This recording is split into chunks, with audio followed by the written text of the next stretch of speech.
നമസ്കാരം, ടെസാചാർഡിയിലെ പുതിയൊരു വീഡിയോയിലേക്ക് സ്വാഗതം. ഇന്ന് നമ്മൾ വന്നിരിക്കുന്ന പത്തനംതിട്ട ജില്ലയിലാണ്. ഇപ്പൊ നിങ്ങൾ വീഡിയോയിൽ കാണുന്നുണ്ടാവും, ഇത് ഏത് ബ്രീഡ് ആണെന്നുള്ളത് നിങ്ങൾക്ക് മനസ്സിലായോ? ഇവര് ജർമ്മൻ ഷെപ്പേർഡ് കാറ്റഗറിയിൽ വരുന്ന DDR ജർമ്മൻ ഷെപ്പേർഡ് അഥവാ വർക്ക് ലൈൻ ജർമ്മൻ ഷെപ്പേർഡ് എന്ന് പറയുന്ന ഒരു കാറ്റഗറിയാണ്. അപ്പൊ ഇവരുടെ ഓണറായ ഏബൽ ബ്രോയാണ് നിങ്ങളിപ്പോ വീഡിയോയിൽ കാണുന്നത്. അപ്പം പത്തനംതിട്ടയിലെ എക്സാക്ട് ലൊക്കേഷൻ കറക്റ്റ് എവിടാണെന്നുള്ളത് ജസ്റ്റ് ഒന്ന് വ്യൂവേഴ്സിന് വേണ്ടിയിട്ടൊന്ന് പറഞ്ഞു കൊടുക്കും. പത്തനംതിട്ട KSRTC ബസ് സ്റ്റാൻഡ് അവിടുന്ന് 8ാമത്തെ വീടാണ് നമ്മുടെ വീട്. ഇവിടെ തന്നെയാണ് കെനലും ഉള്ളത്. കെനലിന് പ്രത്യേകിച്ച് ഇപ്പൊ പേരിട്ടിട്ടില്ല, ഇടുന്നുണ്ട്. കെനലെല്ലാം പുതിയ രീതിയിൽ ഇങ്ങനെ പണിഞ്ഞുകൊണ്ടിരിക്കുകയാണ്. അപ്പൊ ഒരു 2 monthsനാവും നമുക്കൊരു അപ്ഡേഷൻ വീണ്ടും ഒരു വീഡിയോക്കകത്ത് കാണിക്കാം. കെനല് കറക്റ്റ് ആവുന്ന സമയത്ത് നമ്മൾ വീണ്ടും ഒരു വീഡിയോ കൂടെ ഷൂട്ട് ചെയ്യുന്നതായിരിക്കും. അപ്പം ഈ നമ്മുടെ ഈ ഒരു എന്റെ കയ്യിലിരിക്കുന്ന ഈ ഒരു ജർമ്മൻ ഷെപ്പേർഡ് ഇല്ലേ, അവരുടെ മെയിൻ ആയിട്ട് പറയുന്ന കാറ്റഗറി എന്ന് പറഞ്ഞാൽ DDR ജർമ്മൻ ഷെപ്പേർഡ്. അതെ, working line German shepherd. Working line German shepherd. അതെ അതെ. ഇവിടെ എവിടുന്നാ കൊണ്ടുവന്നേ? ഇതാണ് തൃശ്ശൂർ കെനലിൽ നമുക്ക് കിട്ടിയത് ഈ ഫീമെയിൽ. തൃശ്ശൂര്. അതെ അതെ. ഇപ്പൊ ഇവൾക്ക് ഇപ്പൊ എത്ര വയസ്സായി? ഇവർക്ക് ഇപ്പൊ 1 വയസ്സും 8 മാസമായിട്ട്. 8 മാസം. അതെ അതെ. ഇവളുടെ പേരെന്താ? റൂത്ത് എന്നാണ്. റൂത്ത്. ഓക്കെ. എങ്ങനെ അഡൽട്ട് സ്റ്റേജിലാണോ കൊണ്ടുവന്നത് അതോ പപ്പി സ്റ്റേജിലാണോ? രണ്ട് മാസമായപ്പോഴാണ് നമ്മൾ ഇവളെ കൊണ്ടുവന്നത്. നമുക്ക് ഇവളെ 2 മാസമായപ്പോഴും പപ്പിയായിട്ടാണ് കിട്ടിയത് ഫീമെയിലിനെ. പിന്നെ ഇപ്പൊ ഒരു വയസ്സും 8 മാസവും ആയിട്ടുണ്ട് ഇവർക്ക്. 2 മാസം ഇവിടെ കൊണ്ടുവന്ന സമയത്ത് ആളെ എങ്ങനെയായിരുന്നു, ക്യാരക്ടർ എങ്ങനെയായിരുന്നു, സ്വഭാവം? വളരെ ഒരു ഷൈ ടൈപ്പ് ആയിരുന്നു. ഭയങ്കര പാവം. പിന്നെ ആൾക്കാരൊക്കെ കണ്ടാൽ ഇങ്ങനെ പേടിച്ചു പോവായിരുന്നു. പിന്നെ നമ്മളിവിടെ സോഷ്യലൈസ് ചെയ്ത് എന്റെ ഫ്രണ്ട്സ് ഒക്കെ വരുമ്പോഴും എല്ലാവരും കൂടെ അയച്ചുകൂടുകയൊക്കെ ചെയ്ത് കഴിഞ്ഞപ്പോ വളരെ ഫ്രണ്ട്ലി ആയി. അതെ അതെ. പക്ഷെ ഫ്രണ്ട്ലി ആണെങ്കിലും എപ്പോഴും ഓണറിന്റെ അടുത്ത് ആ ഒരു പ്രൊട്ടക്റ്റീവ് നേച്ചറും ലോയാലിറ്റിയും കീപ്പ് ചെയ്യുന്ന ബ്രീഡാണ്. തീർച്ചയായിട്ടും. ഇപ്പൊ ഇവിടെ ഇങ്ങനെ ആള് നിൽക്കുന്നെങ്കിലും ഓരോ ചെറിയ സൗണ്ട് കേൾക്കുമ്പോൾ ആള് ഭയങ്കര അലേർട്ടാണ്. അതെ അതെ അല്ലേ? അതെ. പിന്നെ എപ്പോഴെങ്കിലും അഗ്രഷൻ കാണിച്ചിട്ടുണ്ടോ ആരുടെങ്കിലും? അഗ്രഷൻ കാണിച്ചിട്ടുണ്ടോ എന്ന് ചോദിച്ചു കഴിഞ്ഞാല് ഉണ്ട്. സ്ട്രേഞ്ചേഴ്സ് ഒക്കെ ഞാൻ ഇല്ലാത്തപ്പോ ഇവിടെ ഫ്രണ്ട് കെട്ടിയിട്ടൊക്കെ ആണെങ്കിൽ അവര് വരികയാണെങ്കിൽ ഭയങ്കരമായിട്ടുള്ള സൗണ്ട് ഒക്കെ ഇവിടെ ഉണ്ടാക്കും. നല്ല സൗണ്ട് ഉള്ള കുരയ്ക്ക് നല്ല ബാസുമാണ്. അതെ അതെ. അപ്പൊ നമ്മളെ കയ്യിലിരിക്കുന്ന ഈ ഒരു വർക്കിംഗ് ലൈനിൽ വരുന്ന DDR ജർമ്മൻ ഷെപ്പേർഡ് ആണല്ലോ. അപ്പൊ ഫസ്റ്റ് വളർത്തുന്ന ഏത് ഡോഗിനെയാ? ഞാൻ സാധാരണക്കാരൊക്കെ മേടിക്കുന്ന ഒരു ലാബിന്റെ പപ്പിയെ ആണോ ആദ്യം മേടിച്ചത്? അതെ അതെ. ഇപ്പൊ ഉണ്ടോ ആള്? ഇപ്പൊ ഇല്ല അല്ലേ? അപ്പം ലാബിനെ എടുക്കുന്ന എപ്പോഴായിരുന്നു? ഏത് വർഷമായപ്പോഴാണ്? കൊറോണയ്ക്ക് മുന്നേ ആയിരുന്നു? ഞാൻ ആക്ച്വലി ദുബായിലായിരുന്നു. ഞാൻ എന്റെ ഫാദറും കൂടെ ദുബായിൽ നിന്ന് നാട്ടിലെത്തി കഴിഞ്ഞപ്പോ പിന്നെ ഒരു ലാബിന്റെ പപ്പി ഞങ്ങൾ പെറ്റ് ഷോപ്പിൽ കണ്ടിട്ട് പോയി വാങ്ങിക്കായിരുന്നു. അതെ അതെ. അതിന്റെ പേര് കുക്കി എന്നായിരുന്നു. എന്റെ സ്വന്തം യൂട്യൂബ് ചാനൽ എന്റെ കുഞ്ഞിലത്തെ വീഡിയോ ഒക്കെ കിടപ്പുണ്ട്. യൂട്യൂബ് ചാനലിന്റെ പേര് ഏബൽ തന്നെയാണ്. എന്റെ വലിയ കൂടിയ ചാനലൊന്നും അല്ല, എന്നാലും ഇഷ്ടത്തിന് ജസ്റ്റ് ചുമ്മാ വീഡിയോസ് ഒക്കെ എടുത്തിട്ട്. അതെ അതെ അതെ. പിന്നെ ലാബിന്ന് പിന്നെ ഏത് ബ്രീഡിലോട്ടാ? ലാബിനെ കുറച്ചാൾ വളർത്തി കഴിഞ്ഞിട്ട് ഞാൻ പിറ്റ്ബുളിനെ മേടിച്ചായിരുന്നു. ഒറിജിനൽ പിറ്റ്ബുൾസിനെ മേടിച്ചത്. അത് കഴിഞ്ഞിട്ട് ഞാൻ അമേരിക്കൻ സ്റ്റാഫോർഡ് ടെറിയറിനെ വാങ്ങിച്ചു. പിന്നെ ഓരോ ബ്രീഡ് ജാക്ക് റസൽസ്, പിന്നെ PBT എടുത്തു. പിന്നെ ഇപ്പൊ റീസെന്റ് ആണ് DDR വർക്കിംഗ് ലൈൻ ജർമ്മൻ ഷെപ്പേർഡിനെ എടുക്കുന്നത്. ജാക്ക് റസൽസ് ഉണ്ട്. എനിക്ക് 1 മെയിലും 2 ഫീമെയിൽസും ഉള്ളത് ജാക്ക് റസൽ. ഇപ്പം നമ്മള് വീഡിയോയില് ഈ ഒരു ജർമ്മൻ ഷെപ്പേർഡിന്റെ ഡീറ്റെയിൽസ് പറഞ്ഞു കഴിഞ്ഞതിന് ശേഷം നമ്മൾ എന്തായാലും ജാക്ക് റസലിനെ കൂടെ വീഡിയോയിൽ കാണിക്കും. വീഡിയോ നിങ്ങൾ അവസാനം വരെ കാണുക കേട്ടോ, ജാക്ക് റസലിനെ ഒക്കെ കാണണം എന്നുണ്ടെങ്കിൽ. ഇപ്പം നമ്മുടെ ഈ റൂട്ടിന് 1.5 വയസ്സായെന്ന് പറഞ്ഞായിരുന്നു. അപ്പം ഇപ്പം ഇവളുടെ ലിറ്റർ എല്ലാം കിടപ്പുണ്ടോ? ലിറ്റർ ഇറങ്ങിയിട്ടുണ്ട്. 4 പപ്പീസ് ഉണ്ട് നമുക്ക്. 50 ഡേയ്സ് ആയിട്ടുണ്ട് പപ്പീസ്. അപ്പം എങ്ങനെ അവിടെ ലൈൻസ് വരുന്നത്? ഫാദറിന്റെ ഒക്കെ എങ്ങനെയാണ്? ഫാദർ എന്ന് പറഞ്ഞാല് സുനിത മേഡം എന്ന് പറഞ്ഞ മേഡത്തിന്റെ സമുറായ് എന്ന് പറയുന്ന ഡോഗുണ്ട്. സമുറായുടെ സണ്ണ് കെസിൻ. സമുറായ് എന്ന് പറഞ്ഞാല് PSAയിലുള്ള ഇന്ത്യയിലുള്ള ഒരു സ്പോർട്ട് ആക്ടിവിറ്റി നടത്തുന്ന ഒരു പ്രൊട്ടക്ഷൻ ട്രെയിനിങ് ഒരു പ്രോഗ്രാമാണ്. അത് ഇന്ത്യ മാത്രമുള്ളതാണ്. അതില് പാർട്ടിസിപ്പേറ്റ് ചെയ്തിട്ടുള്ള കാറ്റഗറി വന്ന ഡോഗാണ് സമുറായ്. സമുറായുടെ സണ്ണിനെയും കൊണ്ടാണ് നമ്മൾ മേറ്റ് ചെയ്തേക്കുന്നത്. ഇതില് നമുക്ക് 4 പപ്പീസ് ഉണ്ടായിട്ടുണ്ട്. അതിന്റെ 2 മെയില് 2 ഫീമെയിൽ ആണുള്ളത്. അതിന്റെ അകത്ത് 1 മെയിൽ ഇവര് സ്റ്റഡ് പപ്പിയായിട്ട് കൊണ്ടുപോയിട്ടുണ്ട്. 3 പപ്പീസ് ഉള്ള 1 മെയിലുണ്ട്, 2 ഫീമെയിൽസും ഉണ്ട്. അതെ അതെ. ഇവരുടെ പപ്പീസിന് എങ്ങനെ ഏകദേശം മാർക്കറ്റ് വാല്യൂ വരുന്നത്? നല്ല റേറ്റ് ഉണ്ട് ഇതിന്റെ പപ്പീസിന്റെ വില പറയുകയാണെങ്കിൽ. ആക്ച്വലി ഇതിന്റെ ഒക്കെ ഈ ലൈനേജ് വർക്കിംഗ് മീൻസ് പ്രൊട്ടക്ഷന്റെ ഡിറ്റക്ഷന്റെ ഇങ്ങനെയൊക്കെയുള്ള കാര്യങ്ങൾ ചെയ്യുമ്പോൾ അങ്ങനെ കാണുന്ന ഡോഗ്സിന് അതിൻ്റെതായിട്ടുള്ള വിലകളുണ്ട് എന്ന് വെച്ചാൽ for example 1 lakh to 1,60,000 rupees വരെ ഇതിന്റെ പപ്പീസിന്റെ വില വരുന്നുണ്ട്. പിന്നെ അതിൽ താന്ന 60,000-70,000 ഒക്കെ വരുന്നുണ്ട്. ലൈൻസ് അതെ നമ്മളത് ഡോഗിനെ അതുപോലെ വർക്ക് ചെയ്യുകയും അതുപോലെ സെറ്റ് ചെയ്ത് നിർത്തുകയൊക്കെ ആണെങ്കിൽ അതേ വിലയൊക്കെ കിട്ടും. പിന്നെ ഇപ്പൊ സാധാരണ ജർമ്മൻ ഷെപ്പേർഡിനെ വെച്ച് നോക്കുമ്പോൾ ഇവര് ഭയങ്കര ഹൈപ്പർ ആക്റ്റീവ് ആയിരിക്കും. ഭയങ്കര ഹൈപ്പറാണ്. അതെ, വർക്കിംഗ് ലൈനും കൂടെ ആയിരുന്നു. അപ്പം ഇവരുടെ ഈ ഒരു DDR ജർമ്മൻ ഷെപ്പേർഡ് എന്ന് പറഞ്ഞ ഒറിജിൻ സത്യം പറഞ്ഞാൽ ജർമ്മനിന്ന് അല്ലെ, രണ്ടാം ലോക മഹായുദ്ധത്തിന്റെ സമയത്ത് ഈസ്റ്റ് ജർമ്മനിയിൽ എങ്ങാണ്ടാണ് ഇവരെ ഒരു ബ്രീഡ് ചെയ്ത് ഹൈബ്രിഡ് വെറൈറ്റി ഒക്കെ എടുക്കുന്നത്. ആ ഒരു പെർപ്പസിന് വേണ്ടിട്ട്, പ്രൊട്ടക്ഷൻ ഗാർഡിങ്, അതേപോലെ ആ ഒരു യുദ്ധത്തിന്റെ സമയത്ത് തീർച്ചയായിട്ടും അല്ലെ. അപ്പം ഈ ഒരു വർക്കിംഗ് ലൈൻ ജർമ്മൻ ഷെപ്പേർഡ് സാധാരണ ജർമ്മൻ ഷെപ്പേർഡിനെ വെച്ച് നോക്കുമ്പോൾ നമുക്ക് മെയിൻ്റെനൻസ് എങ്ങനെയാ? 0 മെയിൻ്റെനൻസ് തന്നെ പറയാം. ആണോ? ഏത് മനുഷ്യർക്കും സിമ്പിൾ ആയിട്ട് വളർത്താൻ പറ്റുന്ന ബ്രീഡാണ്. ഇപ്പൊ ഇത് കറുത്ത പട്ടിയായിട്ട് ഡിസ്ക്രിമിനേറ്റ് ചെയ്ത് പറയല്ല, ഒരു രോഗം ഇന്ന് വരെ ഡോഗിന് വന്നിട്ടില്ല. ഇതിന്റെ ഡെലിവറി ആയിക്കോട്ടെ, ഇതിന്റെ പപ്പീസിനും ആയിക്കോട്ടെ, ഒരു പ്രോബ്ലം ഇല്ല. ആ പാടെ ഞാൻ ഇതിന് കൊടുത്തിട്ടുള്ള മരുന്ന് ബ്രാക്ടോ എന്ന് പറഞ്ഞ ടാബ്ലറ്റ് മാത്രമേ ഉള്ളൂ. പിന്നെ സപ്ലിമെന്റ്സ് ഒക്കെ കൊടുത്തിട്ടുണ്ട്, അല്ലാതെ ആന്റിബയോട്ടിക്കോ പനി വരുന്നോ ഇന്ന് വരെ ഡോഗിന് ഒരു പ്രശ്നം ഉണ്ടായിട്ടില്ല. നമ്മുടെ ഷോ ക്വാളിറ്റി GST വെച്ച് നോക്കുമ്പോഴത്തേക്ക് ഇവർക്ക് ജനറ്റിക് ആയിട്ടുള്ള അസുഖങ്ങളും കുറവാണ്, ഒന്നും വരത്തില്ല, അങ്ങനത്തെ കംപ്ലൈന്റ്സ് ഒന്നുമില്ല. അപ്പൊ ഈ ഫുഡിന്റെ കാര്യങ്ങൾ എങ്ങനെ? നമ്മൾ ഫുഡ് ഭയങ്കരമായിട്ട് കൊടുക്കണോ? വർക്കിംഗ് ചെയ്യുന്നവരൊക്കെ ഇതിന് നല്ല റോ ഫീഡിങ് ഒക്കെ ചെയ്യുന്നുണ്ട്, പ്രോട്ടീൻസ് ഒക്കെ ഉള്ളത് ചെയ്യുന്നത്. നമ്മൾ ഇത് വർക്കിംഗ് ചെയ്യുന്നില്ലാത്തതുകൊണ്ട്, അതുപോലത്തെ ട്രെയിനിങ് ഒന്നും പ്രസന്റ് ചെയ്തിട്ടില്ലാത്തതുകൊണ്ടും നമ്മൾ ആ രീതിയിലുള്ള ഫുഡൊന്നും അല്ല കൊടുക്കുന്നത്. സാധാരണ dog food, dry food, Royal കാനോ അല്ല N90 അങ്ങനെയൊക്കെയുള്ള ഫുഡുകൾ, പിന്നെ റൈസ്, ചിക്കൻ ഒക്കെ കൊടുക്കും. ഈ പോലീസ് ഫോഴ്സിൽ അതേപോലെ ഈ ട്രെയിനിങ്ങിന് വേണ്ടിട്ട് ആവശ്യമുള്ളവർ അതിനനുസരിച്ചുള്ള ഫുഡ് നല്ലതുപോലെ കൊടുക്കണം, എന്നാലേ അവർക്ക് ആ ഒരു എനർജിയും കാര്യങ്ങളും ഒക്കെ കിട്ടത്തുള്ളൂ. എന്നാലേ അത്രയും വർക്ക് ചെയ്യാനും പറ്റത്തുള്ളൂ. അവർക്ക് സ്റ്റാമിന ഒക്കെ വരണമെങ്കിൽ അവരുള്ള ഫുഡ് കൊടുത്താലേ ഒക്കത്തുള്ളൂ. നമ്മളിപ്പോ അല്ലാതെ ഒരു ഫാമിലി ഡോഗ്, ഒരു പ്രൊട്ടക്ഷൻ ഗാർഡിങ്ങിനൊക്കെ വേണ്ടിട്ട് നമ്മൾ സാധാരണ ഡോഗ്സിന് കൊടുക്കുന്ന പോലെ ഫുഡ് ഡ്രൈ ഫുഡ്സും വെജിറ്റബിൾസ്, ചിക്കൻ, റൈസ് കൊടുത്താൽ മതി, കുഴപ്പമില്ല. എന്ത് ഫുഡ് ഇവർ കഴിച്ചോളും. അതെ. പിന്നെ സാധാരണ ജർമ്മൻ ഷെപ്പേർഡ് എന്ന് പറയുമ്പോൾ ഫുഡ് അലർജി ഭയങ്കരമാണല്ലോ, ഇതൊക്കെ അങ്ങനെ ഒരു പ്രശ്നമില്ല. ഫുഡ് അലർജിക്ക് ഒരു പ്രശ്നമില്ല. ഇപ്പൊ നമുക്ക് വീഡിയോയിൽ കാണിക്കാനായിട്ട് പപ്പീസ് ഇവിടെ തന്നെ ഉണ്ടല്ലോ? ഉണ്ട്, നമ്മുടെ ഉണ്ട്. നമുക്ക് കാണിക്കാം അവളുടെ പപ്പീസിനെ.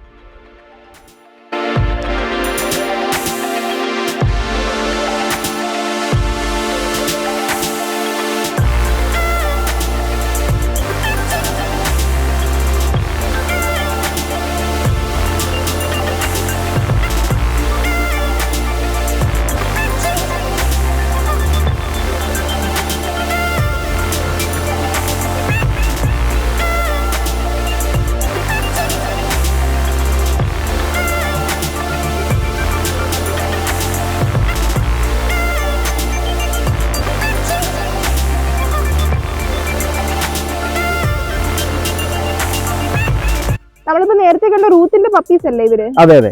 ഇവർക്ക് ഇപ്പം എത്ര ദിവസമായി? 50 days. 50 ഡേയ്സോ? അയ്യോ, 50 ഡേയ്സിന് ഇത്ര സൈസോ? ഇത്രയുണ്ടല്ലേ? സൈസ് ഉണ്ട്, കാണിക്കും അല്ലേ? നമ്മള് ജർമ്മൻ ഷെപ്പേർഡിന്റെ ഒക്കെ 50 ഡേയ്സ് എന്ന് പറയുമ്പോ ഒരു ഇത്രയല്ലേ ഉള്ളൂ. ഇവര് 50 ഡേയ്സിൽ തന്നെ അത്യാവശ്യം നല്ല ആക്റ്റീവും ആണ്, വാക്സിനേറ്റഡും ആണ്. ഈ DDR ലൈനിന്റെ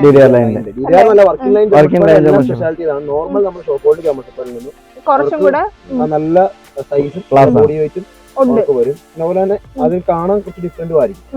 കളർ ആണെങ്കിൽ പറയുവാണെങ്കിൽ ഡാർക്ക് ടേബിൾ ഉണ്ട്, ടേബിൾ ഉണ്ട്, അതുപോലെ തന്നെ ബൈ കളർ ഉണ്ട്. പിന്നെ ചെക്ക് ലൈൻ ഒക്കെ ആണെന്നുണ്ടെങ്കിൽ നോർമൽ ബ്ലാക്ക് ആൻഡ് കളറും വരുന്നുണ്ട്. ഇതിപ്പം എല്ലാം മൂന്നും പ്യുവർ ബ്ലാക്ക് തന്നെ വരുന്നത്. പ്യുവർ ബ്ലാക്ക് ആണ്. ഇവരുടെ ഫാദറും ബ്ലാക്ക് ആണ്, അതുപോലെ തന്നെ മദറും ബ്ലാക്ക് ആണ്, ഗ്രാൻഡ് ഫാദറും ബ്ലാക്ക് ആണ്. മദർ സൈഡ് വരുമ്പോൾ ഗ്രാൻഡ് മദറും ഗ്രാൻഡ് ഫാദറും എല്ലാം ബ്ലാക്ക് ആണ്. ഇവിടെ 2 തലമുറ മേലോട്ട് എല്ലാം ബ്ലാക്ക്.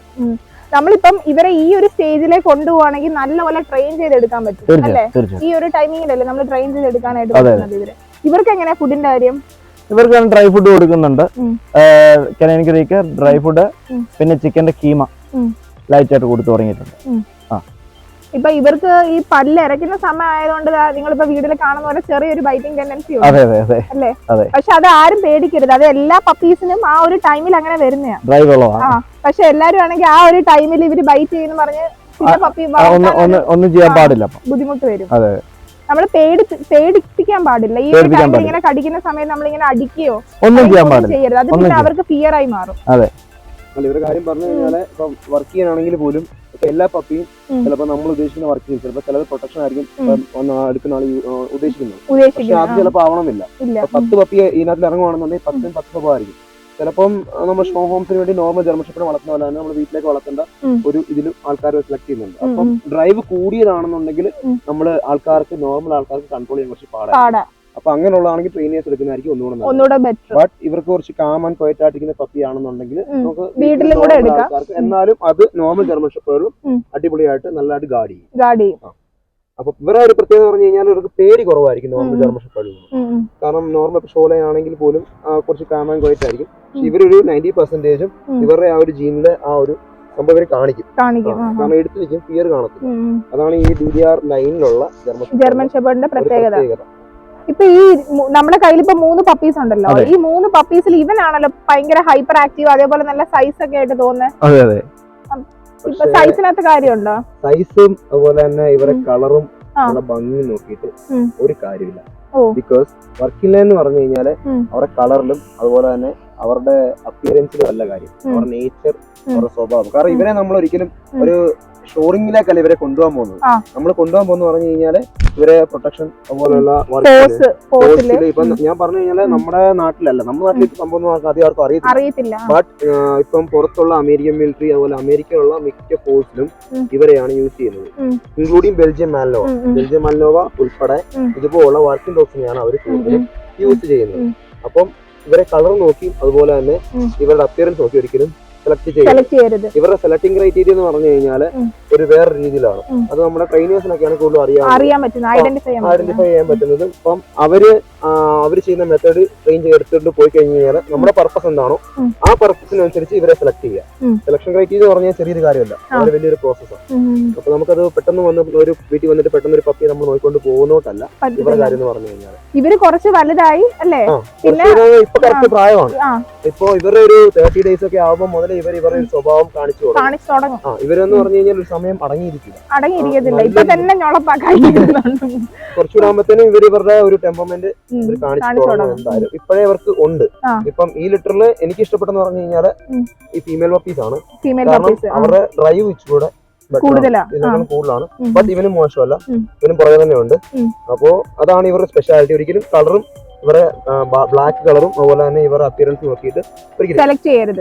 ഈ ഡോഗ് എന്നല്ല, നിങ്ങളിപ്പോ ഒരു മാൽനോയ്സിന് എടുക്കാൻ പോവാണെങ്കിൽ പോലും നിങ്ങളുടെ പർപ്പസ് എന്താണോ ഏത് ഡോഗിന് എടുത്താലും ആ പർപ്പസ് അനുസരിച്ച് വേണം സെലക്ട് ചെയ്യാനായിട്ട്. നമ്മൾ പിന്നെ ഈ ഷോ ക്വാളിറ്റി ഒക്കെ ഇറക്കുന്നതാണ് ഈ പറയുന്ന പോലെ സൈസും അല്ലേ, അതൊക്കെ ക്വാളിറ്റി മാത്രമല്ല. ഇപ്പൊ നമ്മുടെ നാട്ടിലുള്ളവരെല്ലാം സൈസും കളറുമാണ് കൂടുതൽ നോക്കുന്നത്. ഇപ്പം ഷോയിൽ വന്നു കഴിഞ്ഞാൽ പോലും നമ്മള് ഇപ്പം എല്ലാരും നമ്മളെല്ലാം ഷോയ്ക്ക് പോകുന്നത് അതിനകത്തില് കണ്ടുണ്ടോ കളറുള്ള ഡോഗിനല്ല ഒരിക്കലും. കളർ അവിടെ ഒരു കാര്യമല്ല, പെർഫോമൻസ് ആണ് അവർ നോക്കുന്നത്. അപ്പം പിന്നെ നമ്മുടെ നാട്ടിലെ ആൾക്കാരുടെ കൺസെപ്റ്റ് എന്റെ വീട്ടിൽ നിൽക്കുന്ന സമയത്ത് മറ്റപ്പുറത്തെ വീട്ടുകാർ കാണുന്ന സമയത്ത് കുറച്ചുകൂടി ലുക്കും വേണം എന്നുള്ള കൺസെപ്റ്റ് ആണ്. അപ്പൊ അതിലാണ് നമ്മുടെ നാട്ടിൽ ഇപ്പൊ നമ്മുടെ ഡോഗ് ഫീൽഡ് പൊക്കോണ്ടിരിക്കുന്നത്. അങ്ങനെയാണ് കാര്യം. ഇപ്പൊ നിങ്ങൾ വീഡിയോയിൽ കാണുന്ന ജർമ്മൻ ഷെപ്പേർഡിന്റെ കരിമ്പുലി എന്നറിയപ്പെടുന്ന DDR ജർമ്മൻ ഷെപ്പേർഡ്സിനെയാണ്. അപ്പൊ ഈ കരിമ്പുലി കുട്ടികളെ നിങ്ങൾക്ക് ആവശ്യമുണ്ടെങ്കിൽ നിങ്ങൾ കോൺടാക്ട് ചെയ്യുക. നമ്മൾ ഓണറിന്റെ ഡീറ്റെയിൽസ് കാര്യങ്ങളൊക്കെ വീഡിയോയിലും അതേപോലെ തന്നെ ഡിസ്ക്രിപ്ഷനിലും കൊടുക്കുന്നതായിരിക്കും. പിന്നെ ഇനിയിപ്പോ നമ്മൾ ജസ്റ്റ് നെക്സ്റ്റ് കാണിക്കാനായിട്ട് പോകുന്ന ജാക്ക് റസൽസിനെയാണ്. ഇവിടെ ജാക്ക് റസൽസ് ഉണ്ടല്ലോ 3 അല്ലെ, അപ്പൊ അവരെ നമ്മൾ ജസ്റ്റ് ഒന്ന് വീഡിയോയിൽ കാണിക്കുന്നുണ്ട്. സോ നിങ്ങൾ വീഡിയോ അവസാനം വരെ കാണുക. പിന്നെ ഈ കരിമ്പുലി കുട്ടികൾ നല്ല ആക്റ്റീവാണ്, നിങ്ങൾ വീഡിയോയിൽ കണ്ടല്ലോ ഓടി കളിക്കുന്നതൊക്കെ. അപ്പൊ താല്പര്യമുള്ളവർ മസ്റ്റ് ആയിട്ട് കോൺടാക്ട് ചെയ്യാം കേട്ടോ. അപ്പൊ നമ്മൾ നേരത്തെ വീഡിയോയിൽ പറഞ്ഞായിരുന്നല്ലോ ജാക്ക് റസൽസിനെ കാണിക്കുന്നത്. അപ്പം ജാക്ക് റസലിന്റെ മെയിലിനാണ് നിങ്ങളിപ്പോ വീഡിയോയിൽ കാണുന്നത്. ഇവന്റെ പേരുന്ന റോക്കി. ഇവനിപ്പോ കൊണ്ടുവന്നിട്ട് എത്ര നാളായി? ഇവൻ വന്നിട്ട് എന്റെ അടുത്ത് 1.5 വർഷമായി. 1.5 വർഷമായി.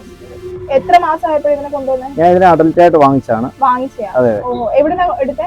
ഇത് മാവേലിക്കലുള്ള അനില റൂബി രാജ് എന്ന് പറഞ്ഞ മേഡത്തിന്റെ ബ്രീഡിങ്ങിലുള്ള ഡോഗാണിത്. ഇതിനെ വാങ്ങിക്കാനിടയെന്ന് പറയുന്നത് ഇതിന് മുമ്പ് ഒരു ഫീമെയിലിനെ ഞാൻ വാങ്ങിച്ചിട്ടുണ്ട്. അതിനെ മേറ്റ് ചെയ്യാൻ വേണ്ടി കേരളത്തിൽ ഒത്തിരി അടുത്ത് ഞാൻ പോയി നോക്കിയിട്ടുണ്ട്. എന്റെ പഴയ യൂട്യൂബേഴ്സ് പല ആൾക്കാർ വീഡിയോ എടുത്തിട്ടുമുണ്ട്. അതിന്റെ അകത്ത് ഞാൻ പറയുന്നുണ്ട്. അവളെ മേറ്റ് ചെയ്യാൻ വേണ്ടിയാണ് ഇവനെ ഞാൻ വാങ്ങിയത്. അപ്പോ ഇതിന്റെ പ്രൊഡക്ഷനും എല്ലാം നല്ലതാണ്. പിന്നെ ബോഡി ഭയങ്കര കോമ്പാക്ട് ആണ്. റാഗോസ് കെനലിലെ ഉടാച്ചി എന്ന് പറയുന്ന മെയിലിന്റെ കുട്ടിയാണ് ഇതിന്റെ അമ്മ. എന്ന് ഇവന്റെ ഫാദർ എന്ന് പറഞ്ഞാല് ചാമ്പ്യൻ ബ്ലൂ ആണ്. അത് നല്ല ഒരു കോമ്പാക്ട് ബോഡിയാണ്. എനിക്ക് സെറ്റിംഗ് കൊള്ളാം, ടെയിലും കൊള്ളാം, എല്ലാം. ഈ ജാക്ക് റസൽ എന്ന് പറയുമ്പോൾ പൊതുവെ ഈ ഒരു ഷെയ്ഡ് തന്നെയല്ലേ കളർ വരുന്നത്? അല്ല അല്ല, പല പല കളേഴ്സ് ഉണ്ട്. Bi colour, tri colour, black shade ഒക്കെ കൂടിയ പല പല കളേഴ്സ് ഉണ്ട്. പ്യൂർ വൈറ്റ് വരുന്നുണ്ട്, പക്ഷെ അത് അംഗീകരിച്ചതൊന്നും അല്ല, പ്യൂർ വൈറ്റ് വരില്ല എന്നുള്ളതാണ്. അതൊരു ഡിഫക്റ്റ് ആയിട്ട് ആയിരിക്കും അല്ലെ ആൽബിനോ എന്ന് പറയുന്നത്? ആൽബിനോ അങ്ങനെ വരാൻ പാടില്ല. ഷോ പ്രോസ്പെക്റ്റീവ് നോക്കുകയാണെങ്കിൽ അതൊന്നും അക്സെപ്റ്റ് ചെയ്യത്തില്ല. പിന്നെ ഇപ്പൊ ഇവര് ഷോർട്ട് ആയതുകൊണ്ട് തന്നെ ഇവർക്ക് ഫുഡ് കുറച്ച് മതി അങ്ങനെ അതെ അതെ അതെ അതെ അല്ലേ? അതെ. പിന്നെ പപ്പീസിനെ കുറിച്ച് ആരും പെട്ടെന്ന് വിളിച്ചോ, കുഴപ്പമില്ല. ഒരു 2 months കഴിഞ്ഞാലേ നമുക്ക് ഇവന്റെ പപ്പീസ് ഇപ്പൊ അവൈലബിൾ ആവത്തുള്ളൂ. മേറ്റിംഗ് കഴിഞ്ഞിരിക്കുക അല്ലേ? ആ, മേറ്റിംഗ് കഴിഞ്ഞിരിക്കുക. പിന്നെ സ്റ്റഡ് മെയിലും കൂടാണ്. നല്ല ഫീമെയിൽ സർവീസും ചെയ്യുന്നുണ്ട്. അപ്പൊ ഫീമെയിൽസിനെ കൂടെ ക്വാളിറ്റിയും പേപ്പറും സർട്ടിഫിക്കറ്റ് വാല്യൂസ് എല്ലാം നോക്കി നമ്മൾ ചെയ്തു കൊടുക്കത്തുള്ളൂ അവനെ കണ്ടുള്ളത്. പിന്നെ ഇവരിപ്പം കുഞ്ഞു ബ്രീഡ് ആയതുകൊണ്ട് തന്നെ, സ്മോൾ ബ്രീഡ് ആയതുകൊണ്ട് എക്സസൈസ് വേണോ ഇവർക്ക്? അതെ, എക്സസൈസ് എന്ന് പറഞ്ഞാൽ ചെറിയ ബ്രീഡാന്ന് വെച്ചോണ്ട് എല്ലാം ചെറിയ കൂട്ടിൽ കഴിവ് വീടല്ലേ. നല്ല അത്യാവശ്യം നല്ല 4x4 സൈസ് ഉള്ള കൂട്ടിലെങ്കിലും ഇടുക. കഴിവ് ഇവർക്ക് ഒരു എക്സസൈസ് അഴിച്ചു വിടുക, ഓടിച്ചാടിക്കുക, അതൊക്കെ ചെയ്യാമെങ്കിൽ ജാക്ക് റസൽസ് അത്യാവശ്യം കുഴപ്പമില്ലായിരുന്നു വരത്തുള്ളൂ. കാരണം ഇതും ഒരു വർക്കിംഗ് ലൈൻ ഡോഗാ. എന്റെ ഇരിക്കുന്ന രണ്ടും വർക്കിംഗ് ലൈൻ ഡോഗ്സ് ആണ്. അപ്പൊ ആ ഒരു മസ്കുലൈൻ ആയിട്ടിരിക്കണമെങ്കിൽ ഇവർക്ക് ചെറുതായിട്ടുള്ള എക്സസൈസ് കാര്യങ്ങളൊക്കെ നമ്മൾ കൊടുക്കണം. അതെ അതെ അതെ അതെ. പിന്നെ അതേപോലെ തന്നെ പോലീസിൽ എടുത്തിട്ടുണ്ട്. അത് ഞാൻ ചോദിക്കാൻ വന്നു. ഇപ്പൊ റീസെന്റ് ആയിട്ട് കേരള പോലീസ് ജാക്ക് റസൽസിന്റെ പപ്പീസ് എടുത്തു എന്ന് പറഞ്ഞിട്ട് നമ്മൾ കണ്ടായിരുന്നല്ലോ വാർത്തയിലൊക്കെ. അതെ, അതുപോലെ തന്നെ നമ്മുടെ രാഹുൽ ഗാന്ധിയുടെ കയ്യിലും ഇപ്പൊ ഇരിപ്പുണ്ടായിരുന്നു ഈ സാധനം. റീസെന്റ് ഫോട്ടോ കണ്ടിട്ടുണ്ട്. ഇവര് ആള് കാണാൻ നല്ല ക്യൂട്ട് ആണെങ്കിലും പക്ഷെ അത്യാവശ്യം നല്ല അഗ്രസീവും പ്രൊട്ടക്റ്റീവ് നേച്ചറും ആണ്. ചെറുതാന്ന് പറഞ്ഞാൽ അധികം ആരും അടുത്ത് പോകരുത്. ചിലപ്പോ ഒരു സ്നേഹം കൂട്ടി അവരിച്ചിരി സ്നേഹിക്കും, ചിരിക്കുന്നു, കൂട്ടാം. കൂട്ടായിട്ട് ഒരു കടിയൊക്കെ പറഞ്ഞപ്പോ തന്നെ അതല്ലേ അങ്ങനെ ഇരിക്കുന്ന കാര്യം. ഒരു ഹണ്ടിങ് ഡോഗും കൂടാണ്, വർക്കിംഗ് ലൈനിലുള്ള ഡോഗാണ്. അതായത് നമ്മളെ ഡാഷിനെ പോലെയാണോ? അതെ അതെ അതെ. ഡാഷ് എലീനെയും എഴജന്തുക്കളെയൊക്കെ പിടിക്കാൻ. അതെ അതെ. ഓക്കെ.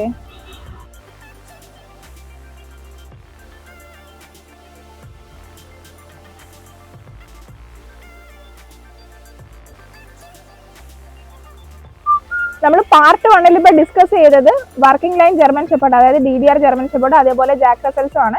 പിന്നെ ഇപ്പൊ നമ്മൾ പാർട്ട് 2 ഡിസ്കസ് ചെയ്യാൻ പോകുന്നത് ഇവനെ കുറിച്ചിട്ടാണ്. ഇവന്റെ നിങ്ങൾക്ക് കണ്ടപ്പോൾ മനസ്സിലായി കാണും ഏതാ ബ്രീഡ് എന്നുള്ളത്. ആംസ്റ്റഫ് ആണ്. അപ്പൊ ഇതിനെ കുറിച്ചുള്ള കൂടുതൽ ഡീറ്റെയിൽസ് ആണ് നമ്മൾ പറയാനായിട്ട് പോകുന്നത്. പിന്നെ കൊല്ലം ഡോഗ് ഷോയിൽ 2 CCയും അതേപോലെ തന്നെ 2 BOBയും വിന്നർ ആണ് ഇവൻ. ഇനി ഒരു CCയും കൂടെ കിട്ടിക്കഴിഞ്ഞാൽ നമ്മളെ ചാമ്പ്യൻ ആണ് ഈ നിൽക്കുന്നത്. അപ്പം ഇവൻ ഡോഗ് ഷോയ്ക്ക് പോയപ്പോൾ എങ്ങനെയായിരുന്നു അതിന്റെ ഡീറ്റെയിൽസ് കാര്യങ്ങളൊക്കെ ആയിരിക്കും പാർട്ട് 2 വരുന്നത്. Okay, thank you.